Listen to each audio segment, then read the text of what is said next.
കേട്ടറിയുന്ന ആദ്യകാലങ്ങളിൽ ഇദ്ദേഹത്തിലൊരു മഹാനായ നടനുണ്ടെന്ന് തിരിച്ചറിയപ്പെട്ട ആദ്യത്തെ എഴുത്തുകാരൻ അല്ലെങ്കിൽ ഒരു സിനിമാക്കാരൻ എന്ന രീതിയിൽ നമുക്ക് മാറ്റി നിർത്തപ്പെടുകയാണെങ്കിൽ അത് MT വാസുദേവൻ നായരായിരുന്നു.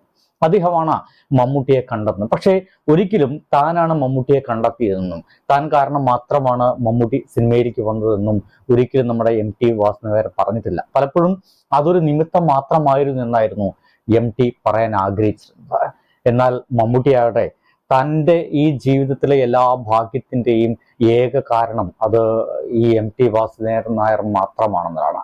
പലപ്പോഴും നമ്മൾ പറഞ്ഞു കേട്ടിട്ടുള്ള സംഗതി, MTയുടെ തിരക്കഥ ഒരിക്കലും മമ്മൂട്ടി വായിച്ചിട്ടില്ല.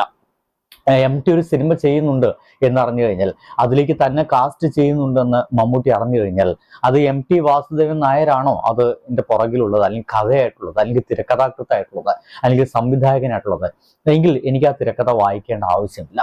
കാരണം എന്താണ്